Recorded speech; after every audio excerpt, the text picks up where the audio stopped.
Olá, guerreiros! Bem-vindos ao canal Arte Suave da Matemática. Eu sou o professor Anderson Cardoso e hoje vamos falar das funções inversas em trigonometria. Função arco-seno, arco-cosseno, arco-tangente. Vou mostrar aqui quando é que as funções, em que intervalo de domínio as funções vão admitir essa função inversa. Vou botar para vocês aqui o domínio, o contradomínio e a imagem que essas funções vão funcionar. E vou dar um exemplozinho de cada tipo de questão que possa vir a cair em prova, tá bom? Então vamos junto.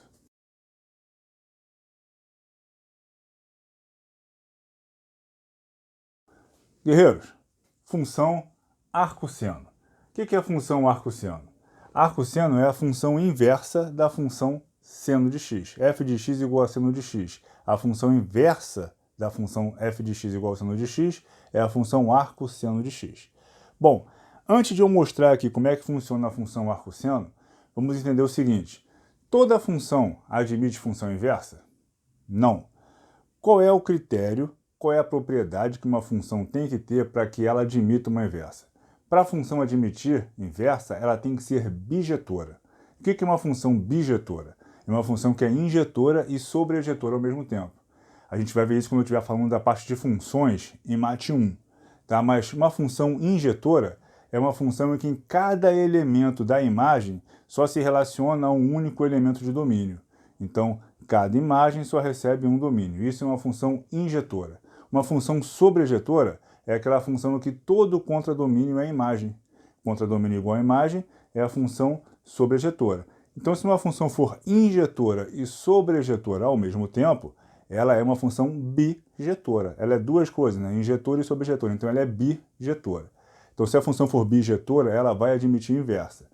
Uma função seno, ela não é uma função bijetora, ela não é uma função injetora. Porque, por exemplo, se eu pegar esse elemento de imagem aqui, ó, ele vai ter esse domínio, ele vai ter esse domínio, e a função é periódica. Então, esse elemento de imagem aqui vai ter vários domínios associados a ele. Então, a função seno, ela é uma função que não é injetora, então não pode ser bijetora. Beleza. Mas se você admitir um intervalo específico de domínio, você gera ali uma parte da função seno que vai ser injetora e sobrejetora, que vai ser bijetora. Então, se eu pegar, por exemplo, um intervalo de domínio que varia aqui, ó, de menos π sobre 2 até π sobre 2. Né? Se eu faço isso, eu vou usar a parte da função seno, essa parte aqui da função seno, essa parte aqui. Se eu for usar só essa parte aqui da função seno, aí eu posso, ó, me desfazer dessa outra parte aqui, porque não faz parte do meu domínio relacionado de menos π sobre 2 a π sobre 2, ela vai ser um ramo, uma parte da função seno bijetora. Beleza. Como é que funciona a função inversa? Na função inversa, você praticamente troca de lugar o eixo x com o eixo y. Então, tudo que está no eixo x vai estar no eixo y, tudo que está no eixo y vai estar no eixo x. Então, ó, se o meu domínio aqui da função é π sobre 2 e como imagem ele tem 1, na função inversa, o meu domínio vai ser 1 e a imagem vai ser π sobre 2. Tá? Se meu domínio aqui é menos π sobre 2 e a imagem dele é menos 1, na função inversa, o domínio vai ser menos 1 e a imagem vai ser menos π sobre 2. Eu troco de posição. No gráfico, como é que a gente usa um bizu para saber qual é o gráfico de uma função inversa? Você vai traçar aqui a função identidade. O que é a função identidade? É a função f de x igual a x, ou seja, y igual a x. Se você pega 1 aqui de domínio, vai pegar 1 de imagem. Pega 2 de domínio, pega 2 de imagem. Pega menos 1 de domínio, vai pegar menos 2 de imagem. X igual a y. É a função identidade. Também chamada de função bissetor ímpar, porque ela divide exatamente ao meio os quadrantes 1 e 3. Age como bissetriz dos quadrantes. Então a gente vai traçar aqui, como se fosse aqui a bissetriz desses quadrantes, ó, minha função identidade. Essa função aqui é a função f de x igual a x, ou y igual a x. Beleza? Aí eu uso essa função identidade como se fosse um espelho. Eu reflito, né? Eu reflito a minha função original nessa aí. Então, como é que ficaria isso? Ó? Eu teria aqui esse ponto e teria aqui esse ponto. Repara, o menos π sobre 2, que era domínio, agora virou imagem. O menos 1, que era imagem, agora virou domínio. O π sobre 2, que era domínio, virou imagem. E o 1, que era domínio, que era imagem, virou domínio. Aí agora eu vou, tipo que, inverter essa função aqui, né? Como é que ficaria? Ficaria uma coisa mais ou menos assim, ó. Invertendo aqui a função. Está mal desenhado, mas seria mais ou menos assim. Essa função preta, essa função que tem o gráfico preto ali, seria a função do inversa da função seno. Aí eu posso apagar aqui para facilitar a nossa visualização, ó, a função seno.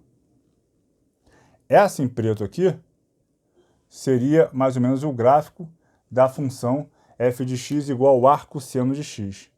Ele se comporta mais ou menos assim, é a função inversa da função seno. Então, qual é o meu domínio da função arco seno de x? O meu domínio, ele vai do quê? Ele vai de menos 1 até 1.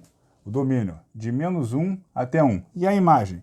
A imagem vai de π sobre 2 até menos π sobre 2, né? De menos π sobre 2 a π sobre 2. Tá lá. Nesse intervalo de tempo, nesse intervalo de domínio, eu tenho na função seno uma função bijetora, posso fazer a inversa dela ali. Agora, olha só como é que funciona. Um exemplozinho, ó. Calcule arco seno de meio.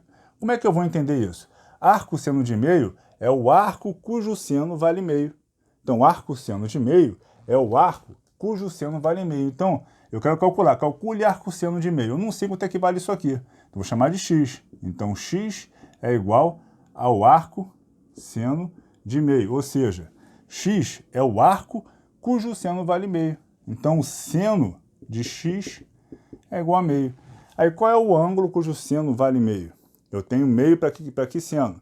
Tenho seno meio para 30 graus, lá do outro lado para 150 graus, né? Para π sobre 6 e 5π sobre 6. Só que na função arco seno, eu só posso ir de quê? De menos π sobre 2 a π sobre 2. Então lá o 5π sobre 6 não entra. Então se seno de x igual a meio, segundo ali a minha imagem, eu tenho que esse x vale π sobre 6. Essa é a minha ideia, tá? Mas vamos ver como é que funciona agora a função f de x igual ao arco cosseno de x, a função inversa do cosseno. Vamos lá. Guerreiros, função arco cosseno de x. Mesma coisa, a função cosseno, assim como a função seno, não é uma função bijetora, a não ser num determinado espaço de domínio. Para um determinado domínio, essa função ela é injetora e sobrejetora, vai ser bijetora. E que intervalo de domínio? De 0 a π. De 0 a π, a função cosseno, f de x igual ao cosseno de x, ela é injetora. Aqui ela continua, o período dela aqui também, mas nesse intervalo aqui de 0 a π, essa função cosseno ela é uma função injetora. Beleza. Como é que eu vou fazer então para desenhar esse gráfico da função f de x, f é menos 1 de x, função inversa, é igual ao arco cosseno de x. Então, mesma ideia. O domínio vira imagem. Então aqui, o meu domínio tinha π e a imagem menos 1. Então vou ter, para a minha imagem, eu vou ter o π e para o domínio menos 1. Meu domínio aqui, ó, 0, qual é a imagem? 1. Então aqui eu vou ter o domínio 1 e a imagem 0. Como é que vai funcionar esse gráfico então? Mesma coisa, traça a função identidade para te orientar. Ó. Tracei a função identidade. Aí vou usar essa identidade como espelho, vou refletir essa função cosseno nesse intervalo para essa função, vou usá-la como espelho, como eixo de simetria. Então como é que vai ficar o gráfico da função f de x igual ao arco cosseno de x? Ó. Vai ficar assim, ó. Olha lá, o azul é a função cosseno de x, o preto a função arco cosseno de x, e o vermelho é minha função identidade, em que eu estou usando como eixo de simetria, como espelho. Então, esse aqui é o gráfico da função f de x igual ao arco cosseno de x. Beleza? Então, olha lá. O domínio da função arco cosseno de x, ele varia de menos 1 a 1. Então, estou usando esse domínio aqui, ó, de menos 1 a 1. E quando eu uso esse domínio de menos 1 a 1, a imagem fica o quê? Ó? De 0 a π. Olha lá, de 0 até π. Antes o que era domínio, agora é imagem. Está no eixo y. Show? Um exemplozinho de como a gente faz para calcular, se cair na prova, uma expressão como essa aqui, ó. Calcule arco cosseno de menos meio. Ou seja, não sei que valor é esse, sei que x é igual ao arco cujo cosseno vale menos meio. Só que não pode ser qualquer valor para x. Eu tenho que obedecer às regras da condição de existência. Esse meu valor de imagem, ó, mostra para mim que esse valor de x tem que ser um valor compreendido entre 0 e π.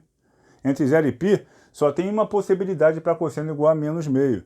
Né? Qual é o ângulo cujo cosseno vale meio? 60, π sobre 3. O cosseno de um ângulo é menos o do seu suplemento. O suplemento de 60 quem é? 120. Então o ângulo de segundo quadrante que eu tenho aqui para cosseno menos meio é o 120 graus, que é o 2π sobre 3. Então aqui, x igual ao arco cosseno de meio é a mesma coisa que eu falar assim, ó, o cosseno de x vale menos meio, para um ângulo compreendido de 0 a π. Então, consequentemente, esse x só pode ser 2π sobre 3 radianos. Tá lá a resposta. Não é difícil, bem tranquilo. Vamos falar agora da função inversa da função tangente, a função arco tangente de x. Vamos lá. Guerreiros, para finalizar a função arco tangente de x. Né? Assim como a função seno, a função cosseno, a função tangente também não é uma função bijetora. Né? Também não é. A não ser que você admita um certo intervalo de domínio. E esse intervalo é um intervalo que vai de menos π sobre 2 até π sobre 2. A gente sabe que a função tangente, ela segue com seus ramos aqui de maneira periódica. Nesse intervalo de π sobre 2 a menos π sobre 2, ela se comporta desta maneira. Essa aí é a função tangente, f de x igual a tangente de x no intervalo de menos π sobre 2 até π sobre 2. Show de bola. Eu quero descobrir a função inversa dessa função. Então o bizu que eu já falei, traça aqui a função identidade. F de x igual a x. F de x igual a x. E usa essa função aí como eixo de simetria. Bom, qual foi o outro bizu que eu falei?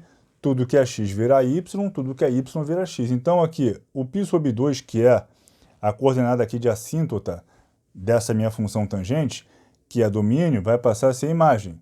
O menos π sobre 2, que é outra assíntota, também vai passar a ser imagem. Então, vou ter agora assíntotas que cortam o eixo y. Aqui em π sobre 2 e menos π sobre 2. E vou usar essa função identidade, essa função em vermelho ali, como reflexo, como espelho para refletir essa função. Então, de cor preta, como é que vai ficar esse gráfico da função f de x igual ao arco tangente de x? Ó? Vai ficar mais ou menos desse jeito. E ele vai lá para o infinito. Tá vendo? Eu usei essa função vermelha como espelho. O comportamento da função arco tangente de x é esse em preto aqui. É um esboço do gráfico. Então aqui eu tenho f de x, f é menos 1 de x como função inversa, é o arco tangente de x. Show? Bom, então essa minha função inversa, arco tangente de x, ela tem como domínio todo o eixo real, ó, porque isso aqui vai crescer para o infinito e vai decrescer para o menos infinito. Então eu vou usar todo o eixo real com o meu domínio. E a minha imagem, como π sobre 2 e menos π sobre 2 são assíntotas, né? Meu intervalo de imagem aqui vai ser aberto. Eu vou usar aberto, ó, de menos π sobre 2 até π sobre 2. Então meu domínio é real. E a minha imagem é intervalo aberto de menos π sobre 2 a π sobre 2.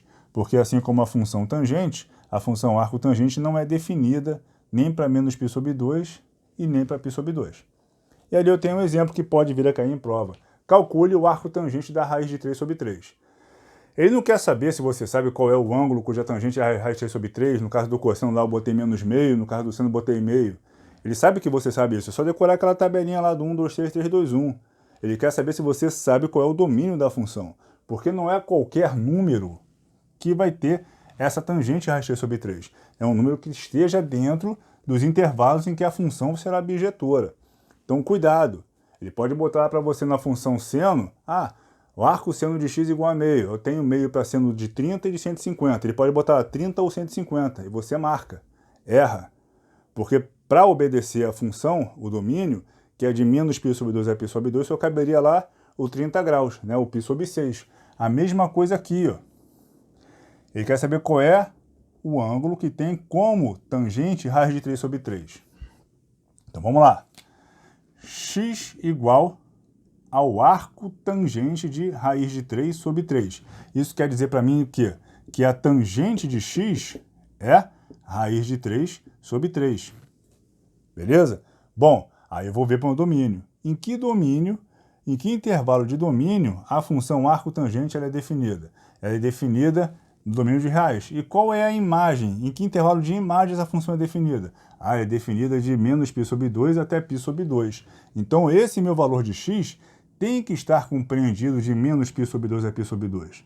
Então não posso pegar o de terceiro quadrante, que também teria a mesma tangente. Não posso. Tem que pegar só do primeiro quadrante. Então, com toda a certeza do mundo, esse x vai ser π sobre 6, que é a tangente de 30 graus. A tangente de 30 graus, quanto é que vale? Raiz de 3 sobre 3. Tranquilão, pessoal? Essa é a parte introdutória dessas funções inversas. Ainda tem função inversa lá do arco secante, arco cossecante, arco cotangente, mas eu acredito que para EAS e EA não caia. Depois, quando eu subir os vídeos, já para as turmas de oficial, Colégio Naval, EPICAR e depois SpaceX, AFA, EFON, Escola Naval e MEITA, aí eu vou falar de tudo e com muito mais exemplo, muito mais minucioso na explicação. Para a gente aqui nível de sargento, isso aqui já cumpre completamente o nosso edital. Então, por favor, façam a lista de exercícios que está com o link disponível aí na descrição do vídeo. Façam essa lista, não deixem de fazer. Se pintar alguma duvidazinha, chama aqui o tio, manda lá um recadinho, porra, não consegui fazer a questão tal. Eu gravo a solução e mando, todo o carinho do mundo. Já falei que meu intuito aqui é sempre ajudar vocês, quero que vocês passem nas provas, então só quero ajudar. Tá? Então, se acha que, professor, podia ter feito assim o assado, eu vou fazer de novo para melhorar mais ainda, porque como eu já falei, eu quero ajudá-los a passar na prova. Então, façam a lista de exercícios. Se você gostou do vídeo, marque o joinha aí, dá aquela curtida, compartilha, comenta. O comentário de vocês é muito importante para mim, para eu ter o feedback. Se inscrevam no canal e divulguem, tá bom? Um beijo no coração de todos. Os